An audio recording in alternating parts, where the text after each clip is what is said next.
Hey everyone, welcome to today's episode where we discuss the Assyrian Church of the East.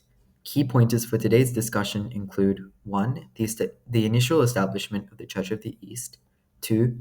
Who was Nestorius, the Bishop of Constantinople, 3. The Chaldean Catholic Church, 4. The Common Christological Declaration, and 5. Mary Emmanuel. Now, before we start on today's discussion, here is a quick disclaimer. I'm not an Assyrian Christian, let alone a Christian, so I apologize if I misrepresent anything here today. Number 2 is that this episode was actually supposed to come out before the episode on the Coptic Orthodox. The series was initially supposed to travel through each and every Christian schism in order. However, it's important to note that the schism involving the Coptic Orthodox came shortly after the schism involving Nestorius and the Assyrian Church. I apologize for the mix-up and will make any necessary changes to clear the confusion up. Okay, with that being said, let's get into it. The Syrian Church of the East credits its theology to a man named Nestorius, who had served as the Archbishop of Constantinople during the 5th century. Nestorius was initially a Christian theologian from the catechetical school of Antioch and had eventually been given the title Archbishop of Constantinople in 428 AD. What I can gather from my research is that he was born of Persian parents in an area known as Germanicia in modern-day Turkey. He studied at Antioch under the bishop of Mob, Sulpicia, Theodore. He became a monk at the monastery of St. Euprepos, and after being ordained a priest, acquired a great reputation of asceticism, orthodoxy, and eloquence. With this reputation, he would eventually be nominated by the Eastern Roman Empire to become the Bishop of Constantinople in 428 AD. However, his position of archbishop would not last very long, and he would in fact be stripped of it following what we now know as the Council of Ephesus. So here's how it happened. Shortly after being promoted to archbishop, Nestorius' domestic chaplain Anastasius preached a sermon in which he objected to the title of Theotokos as applied to Mary. Many felt scandalized, and to make matters worse, Nestorius supported Anastasius. Why was this such a big deal? Well, the idea of Theotokos is a fundamental belief amongst many apostolic traditions. The word is a Greek term meaning God bearer or mother of God. It's a title given to the Virgin Mary and is believed by many Christians as emphasizing that she gave birth to Jesus, who is believed to be fully God and fully human. We covered the latter in a bit more detail when we covered the Coptic Orthodox and the Council of Chalcedon, so please check that out too if you're interested. The title was and is significant in Christian theology today, particularly in the Eastern Orthodox, Catholic, Coptic Orthodox, and Anglican traditions, as it ultimately affirmed the divinity of Christ. Now, Nestorius was reluctant to use the term Theotokos, as he saw that Christ has two distinct natures, divine and human, that Mary is the mother of Christ but not the mother of God. This led to his beliefs that Christ's humanity and divinity existed in two separate persons, rather than being united in one. I know this is confusing, but essentially suggested that Christ wasn't one in a way, which went against the basic monotheistic belief that God was one. Anyway, Nestorius instead preferred the term Christokos, which meant Christ bearer, over Theotokos, which meant God bearer. Now, for those of you who may have background knowledge, you may be asking, the term of Theotokos was actually affirmed at the Council of Ephesus in 431 AD. So how could Nestorius condemn it 3 years before it even was affirmed? The answer is simple. Nestorius didn't object to the term Theotokos because it was coined at the Council of Ephesus. It's important to realize that the use of the idea of Theotokos had been taught or at least been hinted to by many of the early church fathers, namely figures such as Irenaeus, Athanasius, and John of Chrysostom.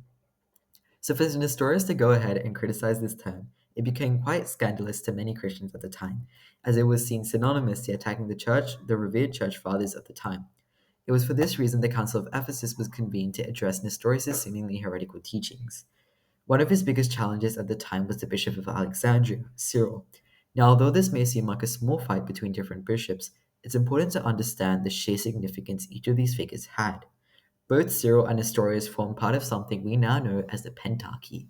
The Pentarchy is a term used to describe the five most important bishops within the Christian Church, namely those of Alexandria, Constantinople, Rome, Antioch, and Jerusalem.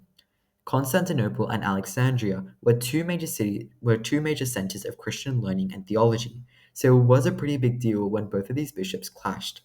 The first time Nestorius had been condemned was in 432 AD at a council in Rome. This council was presided over by Pope Celestine I, which who declared that the correct Christology required the term of the 𝔑𝔢𝔰𝔰𝔬𝔯𝔰 and requested Nestorius to discern his errors. Sorry, not to discern his errors, to own his errors. Apologies. It was Cyril who had been tasked with executing a sentence upon him. He would ultimately produce a variety of anathemas, like restrictions or threats, for him to subscribe to. The consequences of not owning up to his mistakes and returning to orthodoxy would ultimately lead to excommunication. In an attempt to redeem himself, Nestorius pleaded to the Emperor Theodosius II to summon a council at Ephesus in modern-day Turkey. Around 250 bishops were present at the meeting. After a heated debate, Cyril managed to eventually outplay Nestorius and was removed from his see over Constantinople. Cyril and his council was ultimately able to bring the bishops to the conclusion that the term of Theotokos still held and should be used when used in reference to the Virgin Mary. The rest of Nestorius' life seems to be quite depressing in a way. Nestorius, who was now deposed of his see over Constantinople, was relegated to his former monastery in Antioch. After an exile there for 4 years, he was transferred to the great oasis in the Libyan desert in about 436 AD. He would finally be moved to Panopolis in Upper Egypt, where he would spend his final days. During his time in exile, he wrote the Book of Heraclides of Damascus, which intended to be a defense of his teachings and a history of his life. It, in its Syriac translation, would be the only writing of his that would survive to this day.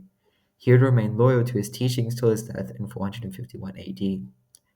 Now, though Nestorianism was essentially crushed within the Roman Empire, the Christian church in Persia would adopt it, although the reasons for doing so were quite political. By following the teachings of Nestorius, Christians were able to obtain protection from their rulers through the assurance that the religion was not of the Persians' enemies, the Romans. Ultimately, over time, the church would flourish in areas such as Iraq, Turkey, Syria, and Iran, becoming known as the Assyrian Church of the East, which claims continuity from the ancient Church of the East. Now, as the church progressed, the question of recommunion with the Catholic Church became a prominent issue. This became evident especially in the 16th century, where after a few disputes and fallouts, factions of the Assyrian Church would come into communion with the Roman Catholics. These factions would go on to form what we now know as the Chaldean Catholic Church. This church is in communion with Rome to this day and has dioceses all over the world. Today, Assyrian Christians in the Middle East continue to remain under scrutiny by Islamic authorities and face persecution.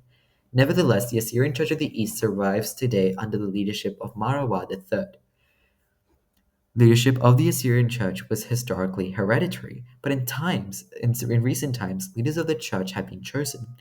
The term used to describe the heads of these churches is the Catholicos Patriarch. In recent years, ecumenical efforts have been made between the Assyrian Church of the East and Rome. In 1994, Pope John Paul and His Holiness Mardinka IV signed the Common Christological Declaration, which essentially allowed followers of the Chaldean Catholic and Assyrian East and followers of the Chaldean Catholic Church and the Assyrian Church of the East to take communion in each other's churches during times of necessity. It ultimately would affirm their shared belief in the Incarnation, acknowledging Christ as true God and true man united in one person. Although the Assyrian Church remains shrouded in its mystery till this day, there have been a variety of figures over the past who have shed some light on the Church. One notable figure is Murray Emmanuel, an Assyrian priest based in New South Wales, Australia. Despite being suspended from his priestly duties following his inability to make changes to liturgical and theological aspects of his conduct, he has become a notable voice of the Church, commenting on issues such as woke Christianity and LGBTQ. He, however, has become slightly controversial and has even had attacks on his life as a result. For instance, he recently almost lost his eyes following a stabbing attack. Apparently, the priest had spoken out against the Prophet Muhammad, and as a result, an angered Muslim teen had essentially attacked him. Nevertheless, that is it from me. That is it from me today, guys. I know you all have expressed significant interests in the study of cults, and so we will be doing a deep dive on that topic too, while also continuing this series. If you guys have anything you'd like me to cover, please let me know. Any questions, please let me know. And of course, if I've made any mistakes, please let me know. That is it from me today, guys. I'm signing off. Bye bye.